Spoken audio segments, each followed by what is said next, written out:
Hello and welcome back, sleepywhatsit here, and I have another miniatures video. In this week's video, we're going to be doing more of a back to basics tutorial video, focusing on the simple process of how to assemble some miniatures. So this is very kind of basic, how do you start your project type stuff. If you're experienced in miniature building, you may probably find this a bit boring, though hopefully I'll at least talk about something that's kind of interesting to you. If you're relatively new to the hobby, hopefully this will be kind of a good foundational type video for you.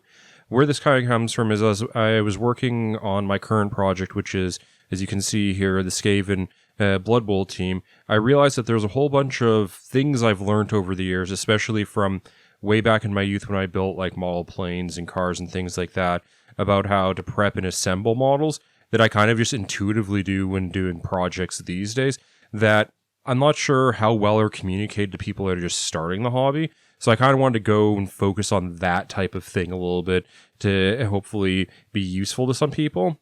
So in this video, we're going to be focusing on kind of the simplest of the GW models, your single pose or monopose models. So these are the type of models where you'll see them on the sprue where they'll have sockets where like a head and an arm will go into a torso and then they go into legs or something like that. So these aren't the ones that are designed to have a whole bunch of different bits put on and the hands positioned in all sorts of exciting different ways. Often these models will come in like an easy build format that doesn't require glue, though I'll get into a little bit of some of the subtle differences about those. So yeah, we're not going to be doing giant kit bashes of your huge Nagash model here. We're looking at simple, basic models and how to build them right so that you're not painting over screw-ups that make you very angry an hour from now. So let's get into it. So the first thing we're going to be talking about in this video is the various tools of the trade. I'm going to be showing the examples of what I currently use here. These aren't necessarily the best ones or ones I recommend you go and run out and buy today. These are the ones that I've acquired over the years. I recommend going to your local friendly game or hobby store and finding out what they have there and picking what fits your price point and is accessible. Also, don't feel the need to replace things you have, just have the specific things I'm using. As you'll notice, I probably won't be mentioning much of the brand names about the specific tools.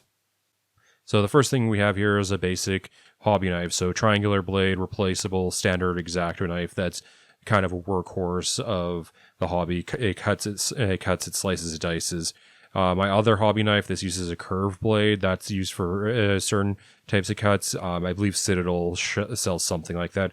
Basic plastic cutters. You just want a narrow, tight tip for getting into tight places and will sit flush to your plastic. And then we have some super glue here. I recommend using super glue over plastic cement unless you really know what you're doing, because plastic cement can melt plastic if you're not careful. And then something to spread your glue with, since I don't recommend putting glue straight out of the bottle on your model. You saw there a little bit of paper to work over so you don't glue stuff to your work surface. And then finally you can see here, this is a sanding stick. I believe it's a 320 grit one, but something in that range. Don't necessarily have to get sanding sticks, little bits of sanding paper will work perfectly fine. The next thing we need, obviously, is the instructions for the model that we're going to be building. So you can see here is the basic instructions on how to build a gutter runner, head and arm that go into the body, and another arm that go into the body. Then we can see how it's all supposed to look like at the end of the day. It would be nice if they showed both sides so you could see what it looked like it was seated correctly, but c'est la vie. This is still an improvement over old style instructions. And the next thing we need, obviously, is the sprue with the models on it. In this case, I've already cut out all the other pieces so we can see exactly the 3 pieces you want. These are normally numbered and should be close together if you're looking for it on a full sprue. Now that we've identified the pieces that we need, we're going to get our handy plastic cutters here and just kind of go along and snipping all the little attachment points between the sprue and the model itself. So when doing this, you want to take your plastic cutters and put them in so that the flat edge of the cutting surface, so there'll be kind of like a notch on one side and a flat edge. You want the flat edge against your model itself. This is so that because it's going to pinch the plastic a little bit when it cuts, it's to put the pinch away from the model so it doesn't fatigue the model and cuts it as flush to the plastic as physically possible. Though obviously with curved surface, there'll be bits that we have to clean up afterwards. Things not to do. If there's something with attached only at 2 points, don't just try and like twist it out.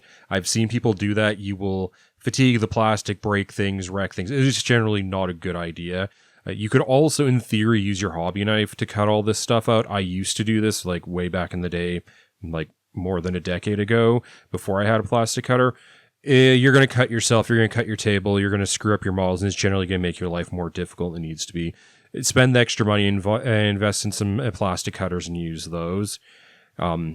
Yeah, so just kind of work around the model, clipping out all the pieces, making sure that you've gone all the way through before getting it, don't try and force it out. The plastic that the sprue's made of, to my knowledge, isn't recyclable, unfortunately, though I guess you can save the bits for kit bashing, or if someone's really particular about using GW plastic, just glue it to some bases for proxies.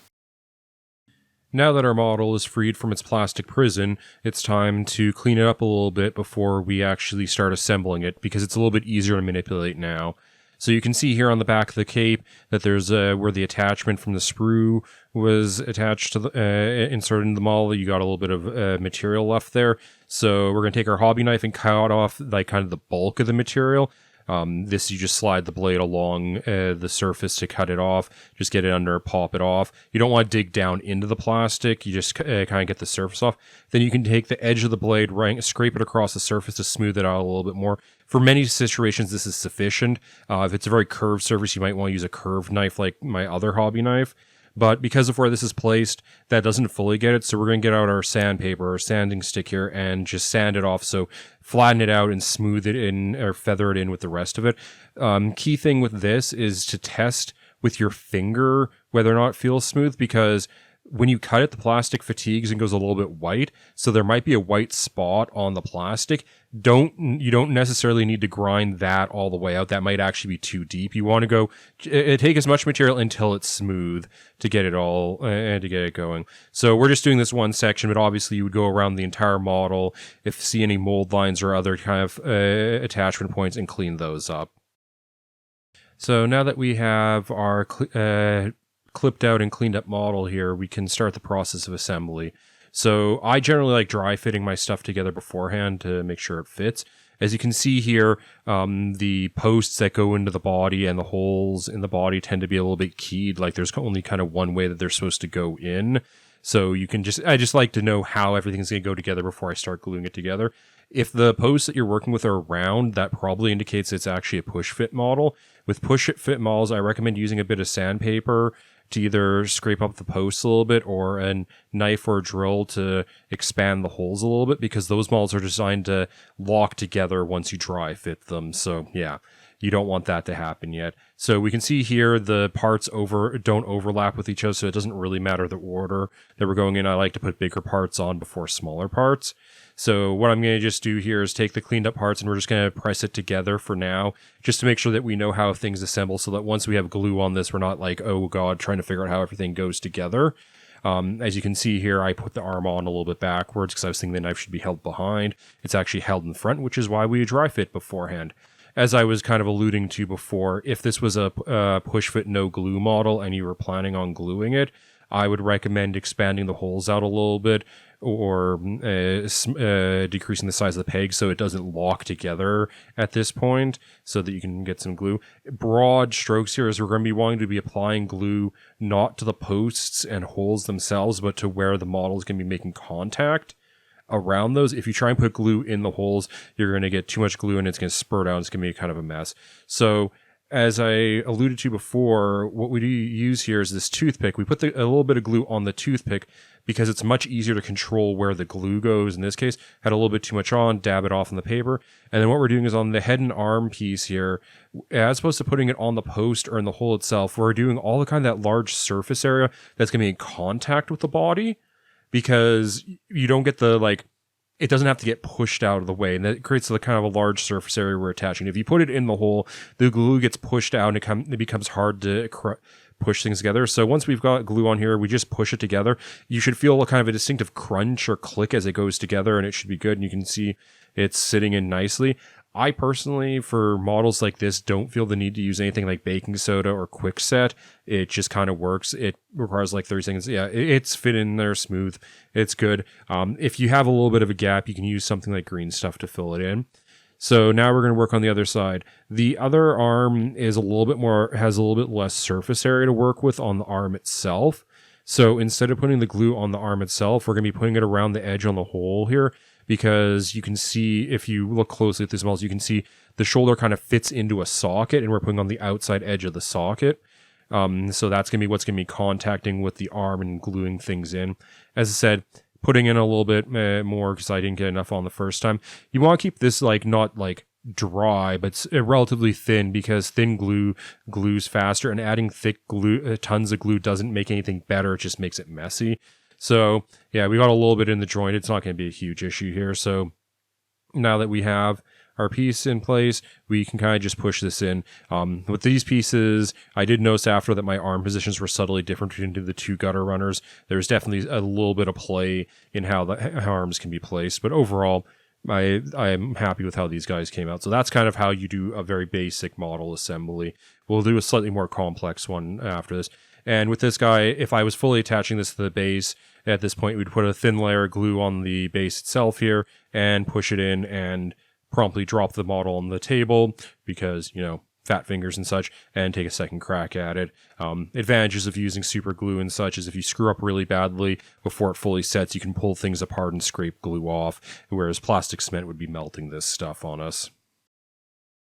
So the other model I'm going to be showing a construction of here is the thrower model. So the major difference with this is that the head attaches to the arms and the arms attach to the body, though we're going to be attaching the arms to the body first and the head to that, just because that's a more natural way of doing it. So going to kind of speed run this a little bit because we've kind of done all the other steps. So all the cutting out and cleaning up has already been done on this.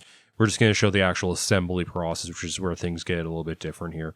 So as before, we're dry fitting this guy together. So first thing we're doing is pushing the upper arms on and then just seeing how the head goes in, because the head's kind of looking over the shoulder. It goes in at a specific angle. So this is why I like to dry fit this beforehand, is just so that I understand exactly how things go together. So once glue is attached, I'm not pushing things around. I can just lock things in and let the glue work. So same basic process that we went through before. So getting glue on our stick here, taking a little bit off so that we can just spread it out, covering the contact point on the body where the upper torso is going to be going to. Just making sure that we don't get too much on there. Kind of doing like the rim and all the contact areas, just getting a thin layer on there so that we get good adhesion.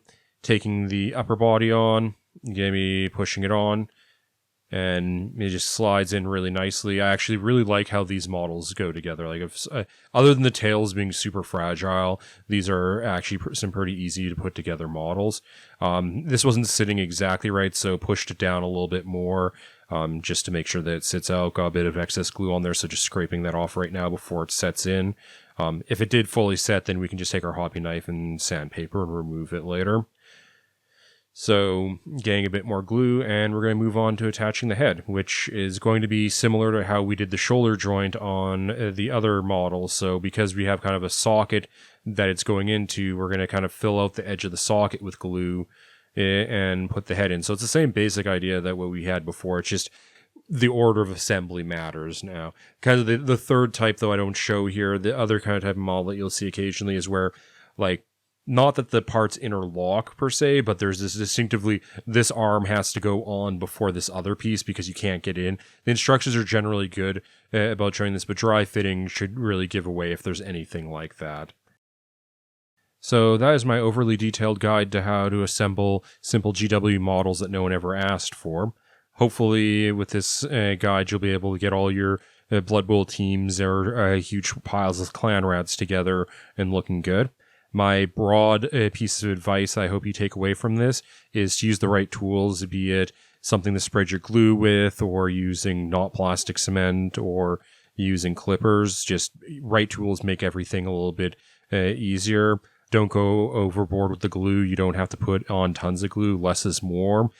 Crazy glue or super glue is really good for holding things together.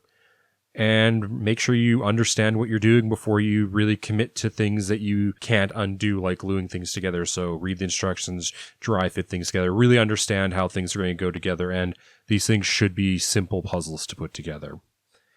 I hope you found this video informative and enjoyable. If you did, please give it a like. If you want to see more content like this, please subscribe to the channel. I release miniatures videos every week, sometimes on Monday. If you have any suggestions for more kind of like basic how-to tutorial things you want to have answered, please suggest them down below in the comments or on social media to me, and I'll see what I can do about doing some videos on those topics. If you know someone that's getting into the hobby and they might find this interesting, help them put together a whole bunch of clan rats without them looking hideous. Well, more hideous than they actually do, naturally. As hideous as they're supposed to. Please share this video with them. It helps the channel out a great deal. Other than that, I look forward to seeing you in the next one.